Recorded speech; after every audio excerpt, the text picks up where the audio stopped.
What's up mga pare ko? Pupunta ako ng General Trias. Silang. So, pag dito ka sa Bacoor, sundan nyo lang yung dinadaanan ko para mapadali tayo, no? Kasi kung didiretsuhin mo yan, papuntang ano yan, Paliparan, papuntang Dasma, tsaka papuntang General Trias, no? So ito, sundan nyo yung dadaanan ko ngayon kung kayo ay nandito sa Bacoor, no, Molino, at tapos pupunta kayo ng General Trias na mas madali. So ito,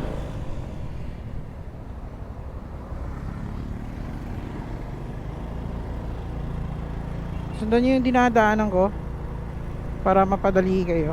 Shortcut to mga pare ko, ito open canal. So makikita nyo dito is Circle Island. Pasok kayo dito, diretso lang to mga pare ko. Kasi dito, pag dito tayo dumadaan, mababypass natin yung Dasma, no? Wala tayong madadaan ng Dasma dito. Ang madadaanan natin is Imos, diretso na sa General Trias, no? So ayun, Bacoor, at pagdating dyan, Imos na agad tayo. So may malaking arko dyan, no? Nasasalubong welcome to Imos.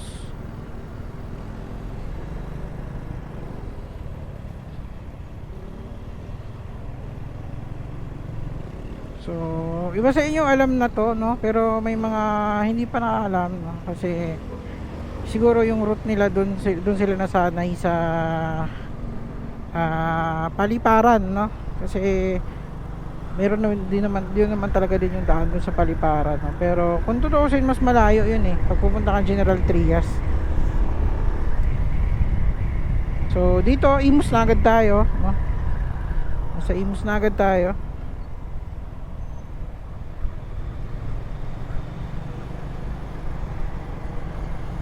Mga pare ko, nabalitaan nyo ba yung batas ng LTO na nilalabas, no?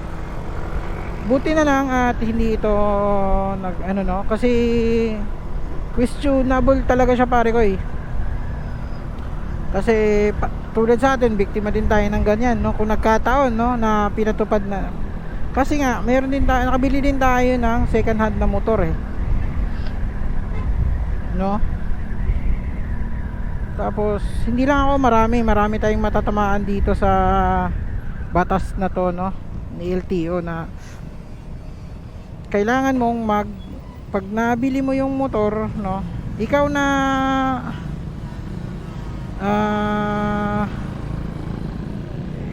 owner at saka ikaw na buyer, ay kailangan yung ano sa LTO ito, no, na magpanotary, no, deed of sale, no, dapat i-close yung deed of sales, no. Yung deed of sale kadalasan kasi sa atin is open deed of sale, no, kasi anytime pwede natin ibenta. So maraming ganyan, no.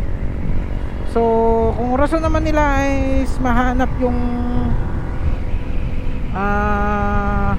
kung matukoy kung sino yung mga nakadisgrasya, involved sa mga krimen, no, yung mga sasakyan.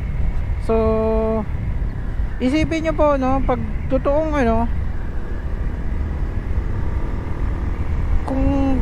kung totoong ka ba, kriminal ka ba, no? Hindi naman sa kung totoong kriminal ka ba, gagamit ka ng totoong plaka mo, di ba?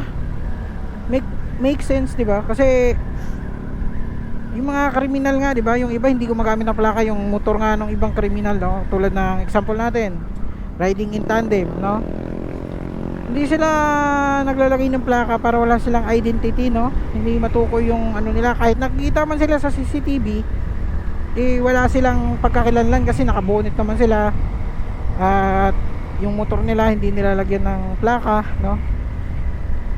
Bobo na po yung no? Ilagay po natin sa common sense natin, no? Bobo na po yung gagawa ng krimen tapos ginagamit yung totoong plaka niya, no?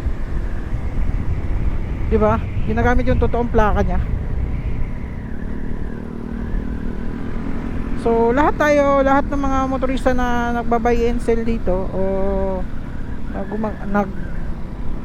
gumagamit ng open deed of sale, is sureball po talaga, no? Madadali talaga sa batas na to, no? So kaya nga inaano nila eh. So ito ay inaano muna, no? Hindi muna nag-excess kasi nga ang dami po talaga, madami po. Kabila na po din tayo dyan, no? Hindi lang po ako, ang dami-dami po, no? Lalo na pag nakarami na, no? Kasi yung iba buy and sell lang talaga, no? Kasi pag nagsawa sa motor, binibenta nila date of sales, open lahat ng date of sale noon, di ba? Buti na lang po at inaano pa to, pag-isipan mo nila ng maayos yan, no?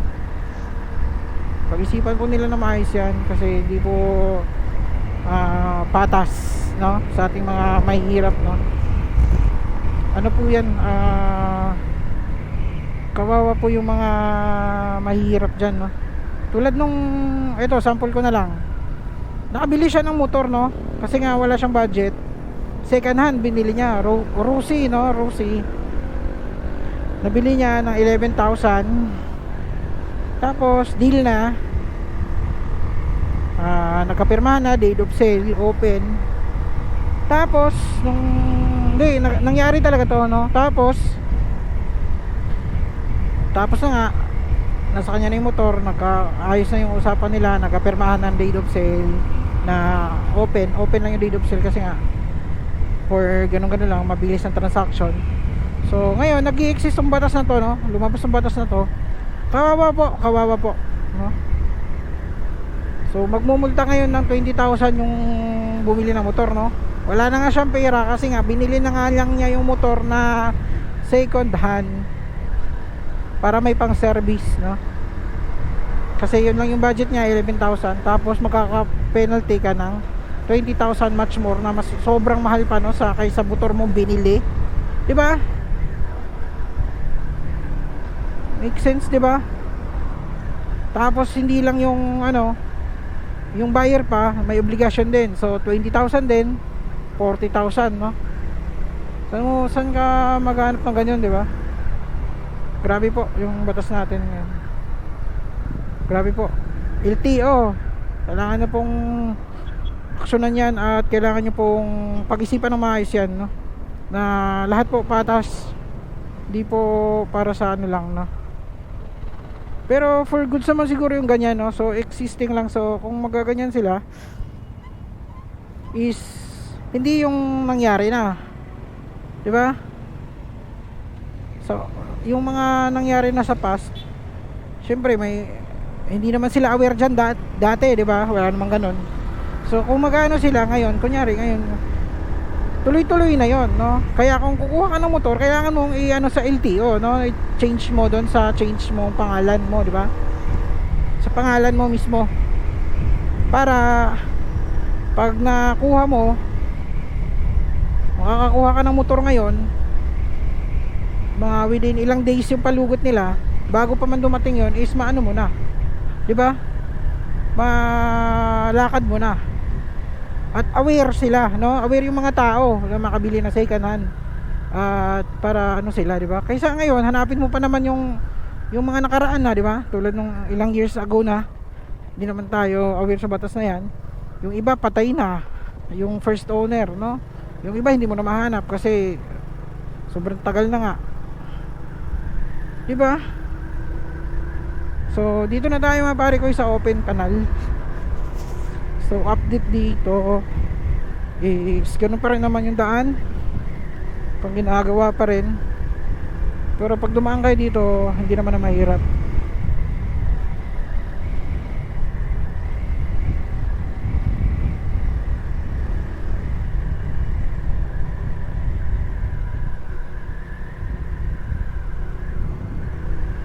Wala masyadong ngayon. Anong oras na ba? 4 na, mahigit 4:09 PM. So yung rush hour dito is alas 5, no? 5:30 mag 6, ganun. Traffic na dito mga pare ko kasi ito talaga yung daanan nila eh.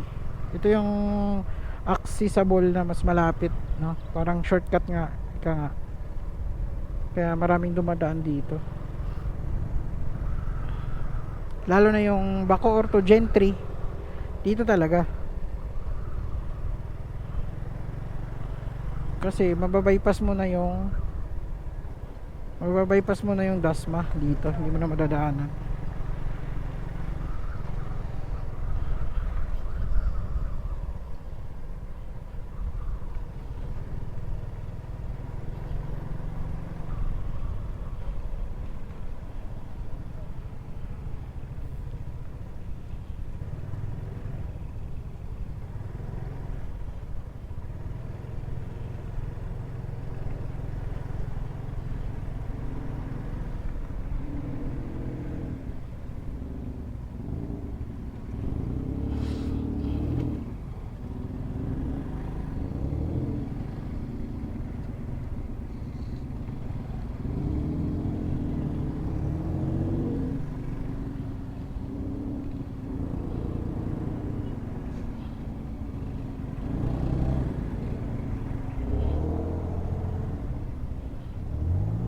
Parang ang ganda din ng ano, no?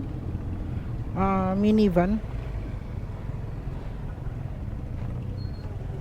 Parang interesado din ako sa minivan, mga pare ko eh.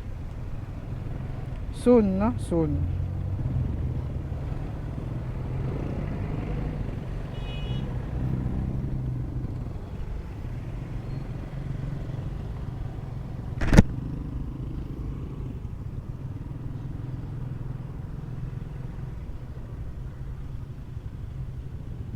So, ito yung update sa ginagawang Calax.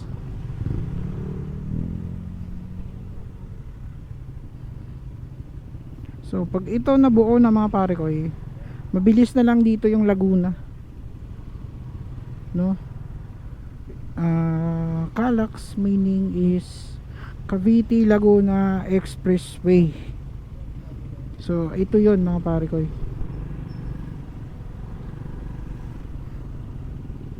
Ito yung ginagawa ngayon. Yan. So, parang 24 oras nga ang gawa nito, no? Kaya mabilis, no? Kung nakikita nyo dati sa mga vlog ko, open to eh. Open to dito eh. Kanal yan eh.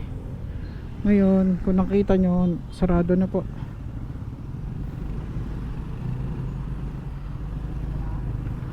Ayan, sarado na siya. At may ano na sa taas. Ayan, pataas po yan.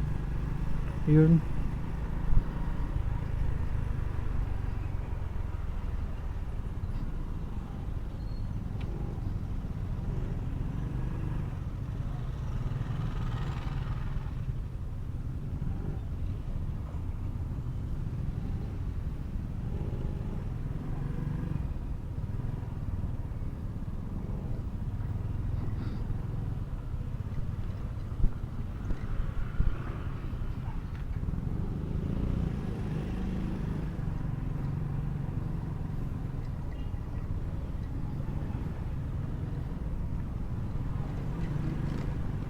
Kami muna.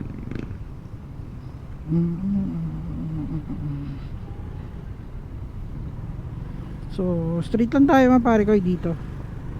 Straight lang, huwag kayong liliko. Hanggang ang dulo nito is ano, General Trias na, no? Makikita din natin yan dito, yung arco na General Trias na tayo. Ang dulo nito is Pascam, which is ano na, part na ng General Trias.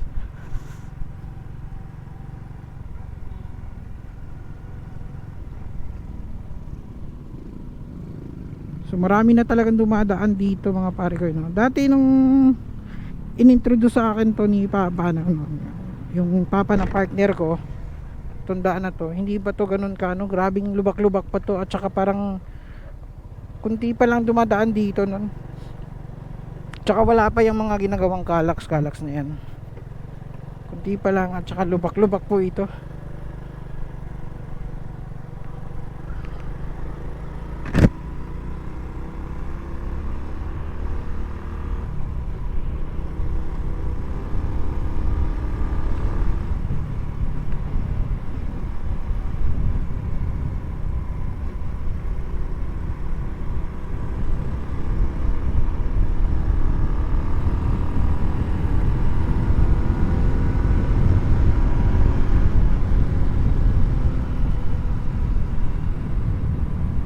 nagja-jogging din pala dito. Naka raincoat si kuya.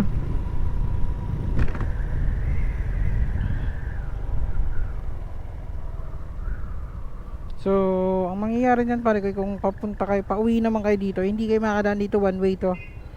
So ang mangyayari dyan, dadaan kayo doon. Dadaan kayo dyan. Papasok kayo ng green gate, no? Swerte lang yung papunta dito, no? Kasi diretso na.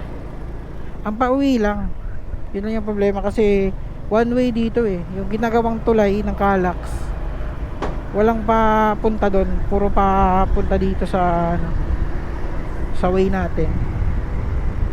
Yun lang ang ano, mahirap pag pauwi ka. Pero all goods din naman. So ayun, dito na tayo sa General Trias, diba? Hindi na natin nadadaanan yung Dasma, no? Ito Calax ito mga pare ko. Yan, dugtong yan doon sa ginagawa. Ayan, yan, dugtong yan. Hanggang dun sa amin yan, hanggang dun sa silang yan, yung Calax na yan.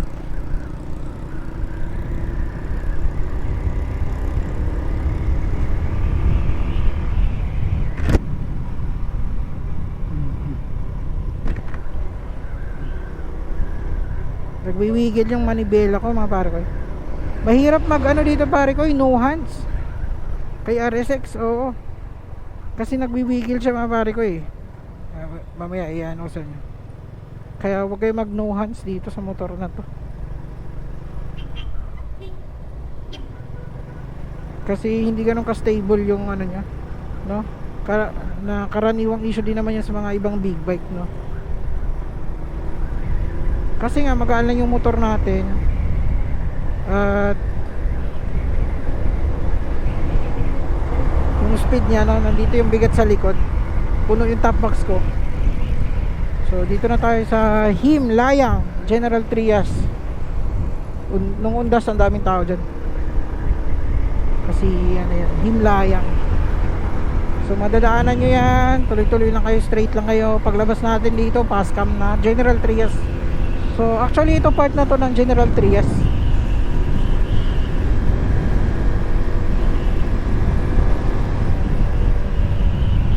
Malawak dito mga pare ko. Dito nung sinira to, dumaan din tayo dyan, may vlog din tayo dyan. Kasi nung dati 1 year ago na sinarado to eh. Ito sinarado, kaya ngayon maganda na, di ba? Kung nakikita nyo, patag na yan, oh. Sinarado to ng mga ilang buwan. Nung binuksan nila, ganito na kaganda. Yan, sobrang lawak na, sementado. Ano na talaga siya, no? Ang ganda na talaga nung binuksan nila. Dito grabe to, batuhan, bato-bato. Kaya kung nakita nyo ngayon, ang ganda na. So kudos dun sa mga kontraktor nito, no? Dito mahirap din daan dito dati. Maraming lubak-lubak din dito dati.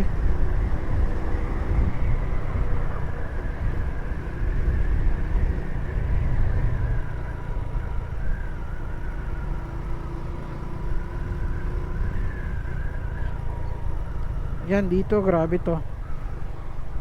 So nung sinarado to, ikot kami doon, ang layo. So may vlog tayo dyan mga pare ko eh, na umikot tayo doon. Malayo yun mga pare ko eh. Siguro mga, ang ikutan mo doon is mga nasa 6 kilometers siguro, o mga ganyan. Tapos ang labas mo doon, dito lang din, dyan lang din, no? Kasi dito ka lang din dadaan eh, kung pupunta ka doon sa ano eh, kung pupunta ka dito sa papuntang ano eh, Mayor's Drive eh, di ba? Dito lang din yung daan mo. Ayan,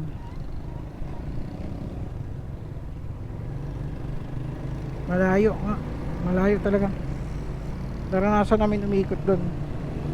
So ayan, dito na tayo sa General Trias. So di ba mga pare ko, malapit lang.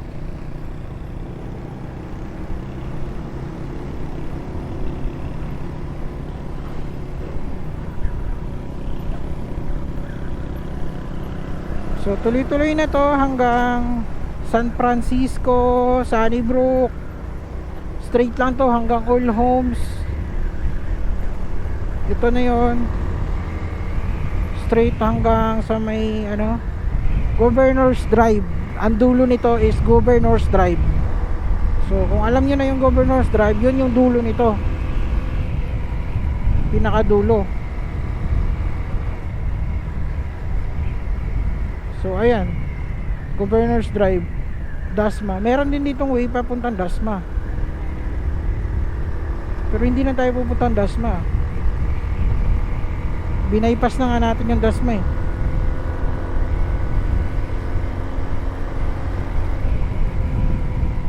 Gigil na gigil yung makina, bagong change oil tayo.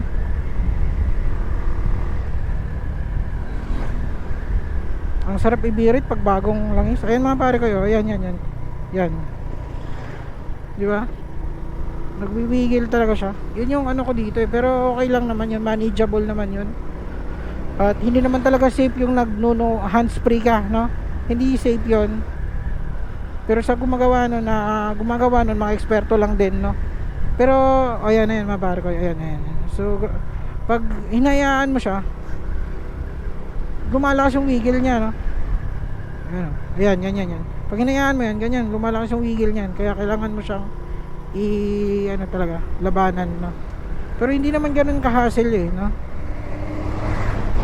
Hindi naman ganoon ka-hassle, manageable pa rin naman. Pero isa din yun sa ko niya. Ayan. So, sa inyo ba, yung mga Honda Wave RSX niyo ba mga pare ko eh? Ganun din ba? Or sa akin lang? Pero siguro ganito na talaga yun, mga unit ni RSX.